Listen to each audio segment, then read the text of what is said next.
with Embroidery Nurse.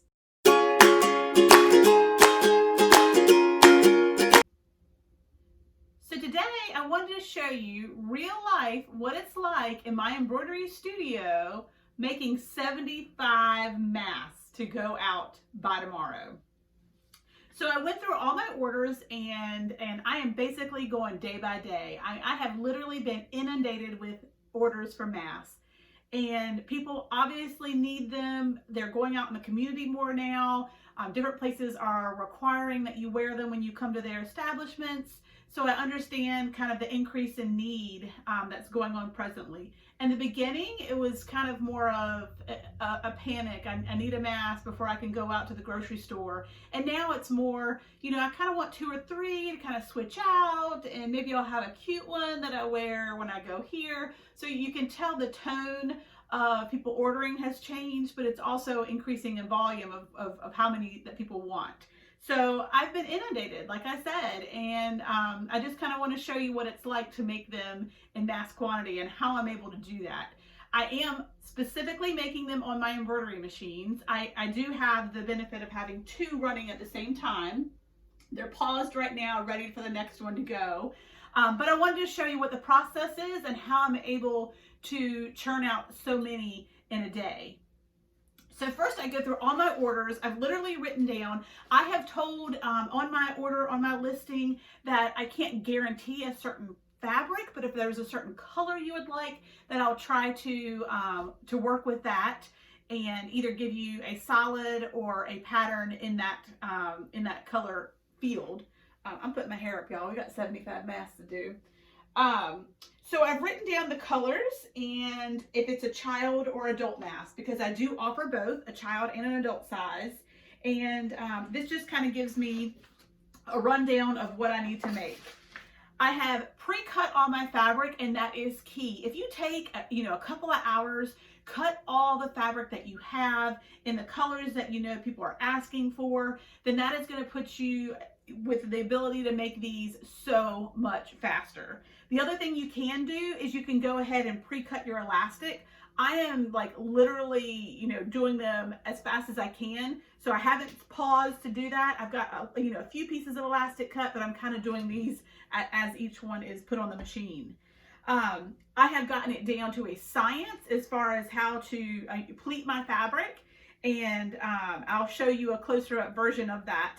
I also have a video that you can watch here, and that shows a 2-minute quick fast tutorial on the actual mask that I do make. I make the ones from Applique Alley. It's the only ones that I have made and sold. They are amazing. I've gotten amazing, comments and feedback from customers. I've had one lady, you would have thought that I'm paying her for her comments. She's ordered for me 4 times, and it just tickles me when I read her comments about that I'm the only person that her family wants to have masks from. So again, shout out to Applique Alley, because that is the design I've been using and really had good success with.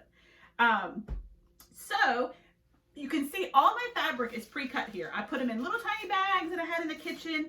I'm using one color on the back and a different color on the front. That way it's easy for someone to know, which side they're supposed to put it, against their face, because both sides look nice on the embroidery machine. So what I'm doing is I will check and see what color I need. I'll grab the fabric that I need. The next one I needed was a child pink. So I went ahead and put the 2 pieces together, ironed them, pleated them, and they're ready to go on the machine. So I've already started. Again, I've got 76 to do that are supposed to mail out tomorrow. So I want to go ahead and have them all done today and go ahead and put all the shipping labels and have them, in the mailbox in the morning or at the post office. So I've already done a few today. I've done, there's 5 children's, and I've done 4 adults. So we've got a few more to do. So obviously I'm not going to have this all in real time. I'll speed this up, but I'm going to show you what my process is and what it looks like to work. having a great workspace. I know not everyone has the ability to have, a large workspace, but the more stuff that you can put out and, have in front of you, it's kind of like what they talk about in the kitchen, where you want to have your, your sink, your stove, and your refrigerator all in like a triangular shape. Well, I found that I need my iron, my cutting table, and my machines. If I have them all within easy reach, then I can really work a lot faster.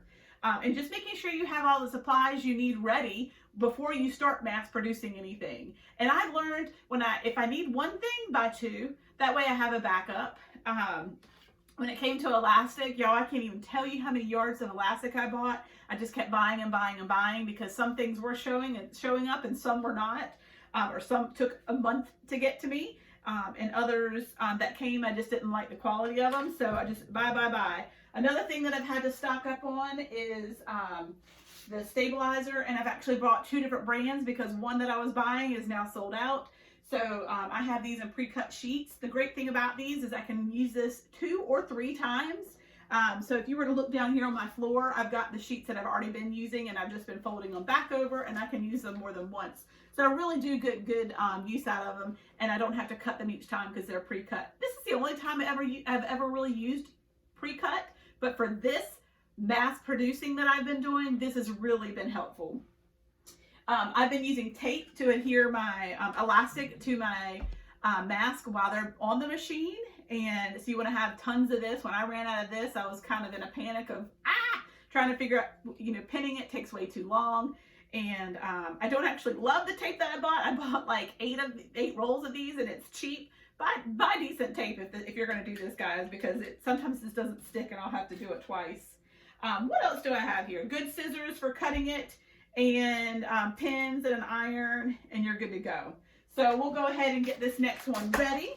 And then, like I said, I will speed this up so you can just kind of see what it's like working in here as I do. I find that if I just get both of these going, kind of alternating them, then there's always something that I'm doing on one of them. But I'm going to go ahead and put this on the machine. What I've been doing is on my machine on the right, I actually have the child size on there. I've been getting a lot more child mask orders, and I think that's because kids are starting to go out. I know for one, my pediatrician is requiring that you wear them when if you come there for an appointment, even if it's a healthy checkup. So this next one I'm going to do a child size pink mask. So we're going to go ahead and select my pink. And that's another thing that I found is very helpful. If I know, like for instance, I have,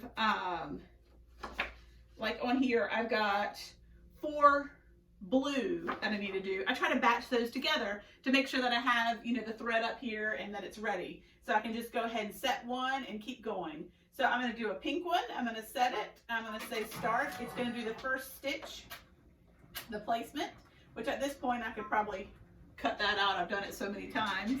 And then we'll get that one on the machine. It gets really loud in here, and when both these machines are going, you ain't hearing anything I'm saying. So I'll be speeding this up and just letting you watch as I work.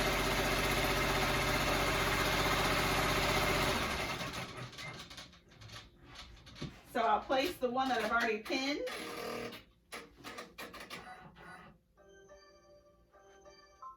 And then we'll get that going.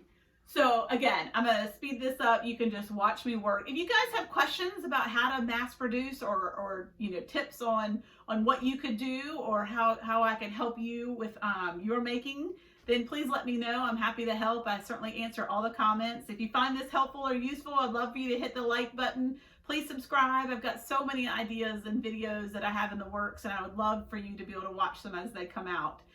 So if you hit the subscription, you'll get those. If you hit the bell, then you'll be notified whenever a new video does appear. I'm trying to do them weekly, but man, with all the stuff that's going on in the world right now and having my kids home for school and weather becoming nice, I'm trying to edge out that time because it's important to me to bring these for you.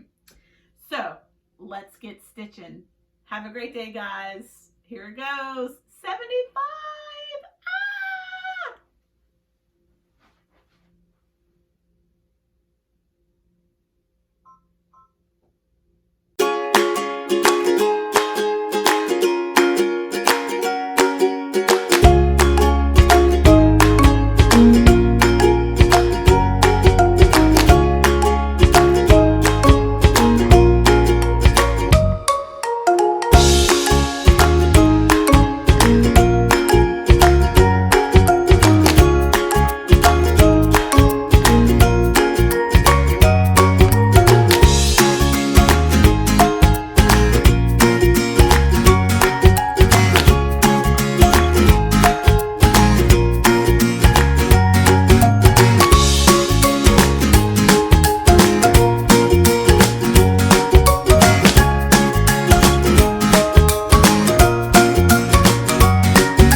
So you can see it's dark out now.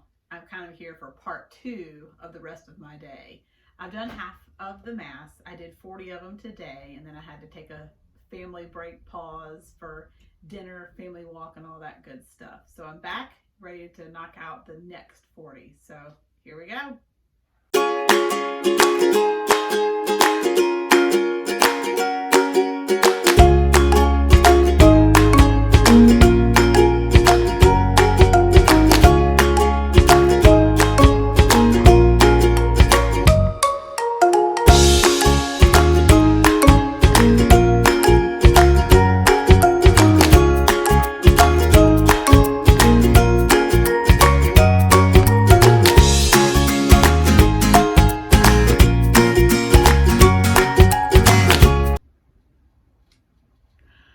Okay, so we did it, guys. Oh my goodness.